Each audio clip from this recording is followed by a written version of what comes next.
This Geek Crew is the time of year where I let you guys laugh at me and all the horrific mistakes I've made in my garden this year. Some of them are really bad, like ones I should have never have made, but here we are. Let's have a giggle of my major fails in this year's garden. One thing I will say about failing in the garden is that you learn. You live and you learn. It doesn't mean I'm going to listen to what I learned. That's very, very rare, even as an adult. So, but I mean, at least you know for next time, you'd be like, oh yeah, that happened last year. Shocking how often that actually happens to me. Number one is twofold. Yeah, it has everything to do with these beds. Nothing to do with Vigo. Great products, still love them. It has to do with me and my problems. So they tell you to remove this. Do you think I did? No. And as you can imagine, it's not super glue. It doesn't have a chemical bond that defies science. And now literally all my Vigo beds are peeling. Worse than that, there's bolts on these beds that are structural. And so if I wanted to take the plastic off without having just plastic sitting there that I have to like melt off or something, I don't know, I'd have to take apart the whole bed. So to be continued.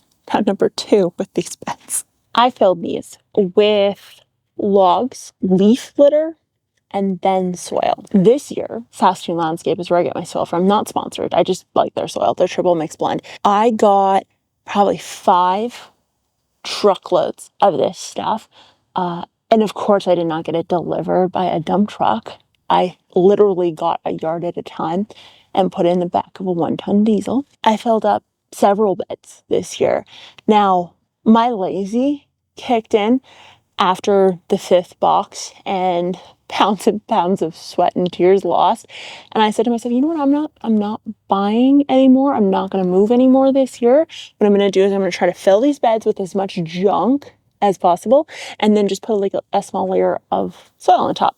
Well, leaf litter compacts. You'd think as a soil scientist I would know that. And I did know that, but like I said, I never learned. I didn't follow my rule, which is to wet and stomp and wet and stomp and wet and stomp.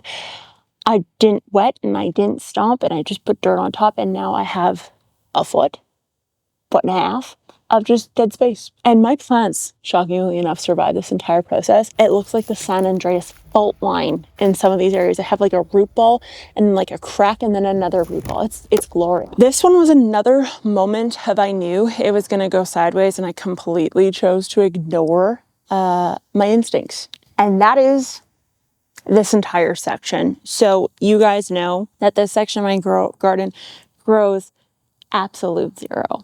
My theory and the reason why I chose to put high sun demanding plants in this space was because the past few years have been very warm here, and that heat combined with sun that seems to be more intense in my opinion has resulted in plants that usually are in sunny locations just being absolutely scalded by heat. So my theory was if I put some in areas that typically hadn't grown in the past, I might get good results. Well, Mother Nature decided to do just like a complete 180 on me and decide that this year where I am, it's going to be incredibly cold, lots of rain and then no rain and everything else in between. So because it was so cold in the beginning of the year and then spurts in the middle of the summer were cold and then we're cold here just this little last bit and now we're going to get super hot again. I have very leggy plants with absolute zero flowers, which is to be expected when you don't have enough light. This did not work out. Next year, don't get mad, but I am going to cut not trees, but branches down. Because in my personal opinion, these trees of probably 100 plus years, they're interfering with my garden and we need to share the space. And so I'm going to, if we're being totally honest, get like one of those man lifts and just start hacking away. I'm pretty sure I say this every single year, but not labeling my plants is also on there. This plant I thought was a cherry tomato. Turns out it was not a cherry tomato whatsoever. And I was going to trellis it and then I didn't trellis it. And that rule kind of applies to several spaces in my garden. You include that with the fact that I have squash literally plastered everywhere. Gourd, spaghetti, butternut, pumpkin, just mismatched everywhere. I just literally took seed packets, was sick of trying to organize and just like started plopping them everywhere. I have an absolute, I don't know what I'm growing in some places, to be honest. I am keeping the seeds based on how cool they look at this point. Next up is not deadheading and also putting too many plants in one space. Now, I don't know, to be honest, if I regret putting too many plants in one space, because I really like this kind of full look, if I'm being totally honest. What I will say though, is I don't think I squished things in the right way, if you will. So let me explain. As you can see, my dog Kane, and a lot of green, if you will. So the mistake I made was that I didn't succession plant properly. And essentially, I put a whole bunch of flowers that bloom at the exact same time in the same bed. And I didn't think logically about how I could split this up so that this bed could look nice all year. And so because of that, I have just a lot of bleh. So what I am going to do next year is I'm going to actually look at their flowering stages. I definitely did well for midsummer blooms. I did horrible for beginning of the summer blooms. And I did obviously just atrocious for late summer blooms. So I want to look at that. The only late summer blooms I have is literally sunflowers. So that's not great. Zinnias, I guess, too, but I didn't plant enough of them in all the spaces to make it kind of look good. So definitely something I want to explore more on because I do like the look of this.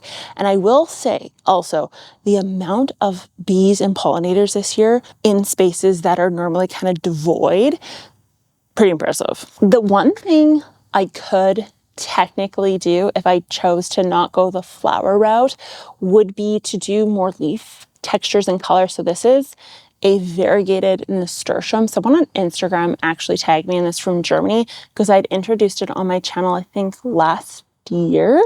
And they finally found nasturtium leaves that are variegated and they love the plant. And I do think that these are a lot prettier than regular nasturtium leaves. They don't have flowers, obviously, but still, it's a different texture and a different color and a different leaf size. So I can get down with that for the prettiness. Obviously, it just doesn't do anything pollinator-wise, which is kind of Jeez Louise, trying to run away on me here. Okay, so next one. I'm literally tightening the wrong thing. Just hold on a second. Give you guys a squeeze, if you will. Okay, sorry. This is a very common theme throughout the entire garden. I got lazy when it came to watering, and that laziness translated into this. Now, I knew that I would get to this point. I do every single year, but I refused to believe myself. I thought this year I'm going to do it. Now, I will say I could have done fine with this basket. It has the watering mechanism in it and the really specific soil that I did a whole video on this basket. The rest of the basket that isn't over, it's not a plant that basically should not be in here, doing wonderful. So my potato vines are doing really well. My geranium is looking very pretty. The only thing that looks like absolute shit is the nasturtium. And then this marigold. And the marigold would look okay if I would have been intelligent enough to label my plants and know that these are African marigolds, which by the way are freaking huge compared to regular ones. And I went to planted something that just literally should not belong in there. To put it into perspective, I'll show you another horrible looking container. But nonetheless, this is how high up to my tatas these plants get. So you can see why it failed horribly inside of a raised bed. Okay, being completely perfectly honest, I really, really, really, really, really like this corner and I wish I wouldn't have gotten lazy with it. So inside of this, I have like an absolute mashup of flowers, zinnias, some cut flowers, amaranth, there's sunflowers turning up. I did a really good job on this bed. I personally think it is beautiful. Now, I will say, again, I failed a little bit at like the flowering times on things. The other thing I kind of, failed at, I got very lazy, and I just started throwing tomatoes in because I had thought more people were going to take my tomatoes, like, because I usually give a bunch of them away. And a whole bunch of people said, no, I don't want that much tomatoes this year. So I had a lot of leftover tomato plants, and I didn't want them to die because I'm a good plant parent. And so I ended up just sticking tomatoes in places that they shouldn't be. So it kind of just made this bed look like junk. And then to top it off, I put the tomatoes literally on the deck side. So when you're like sitting on the deck looking out at this, you see tomato plants. You don't see the fact that there's all these beautiful flowers behind me. So that one's not fun either. Okay, so I will say my cucumber plants are absolute garbage as well. They did not germinate. When they did germinate, they decided to stay in like this pseudo state of cotyledon, first true leaf, and never went any further, despite the fact that I treated them very nicely. I put them in good soil, I got good quality seeds, all of it. It just was, this year was not nice, and it was very cold. So because of that, I got no cucumbers. I think I've got like 3 cucumbers at this point, and then whatever else gets produced between now and frost, which is in 2 weeks, technically speaking, based on historical events. So that is kind of for me. The other one was my entire brassica bed. So this one failed again because this one wasn't me so much. The person that was helping me put a cardboard box in, but didn't like compact the cardboard box. So as you can imagine, the cardboard box collapsed over time. And so it did the same San Andreas fault line in the front beds. Combine that with the fact that I didn't get tunnel that's high enough and pest cloth that's high enough. And now you have a plant they're busting out. The moths got in, all that stuff. So that bed also kind of And then my last fail, hands down, is garlic. My garlic didn't turn out at all. There's a buttload of winter kill, which really truly sucked. So if you want to learn more on weird things I did this year in regards to tomatoes, anyways, check out this video here. That video is what Google says you should watch. So I'll talk to you guys next time. Jeez Louise, where'd you come from?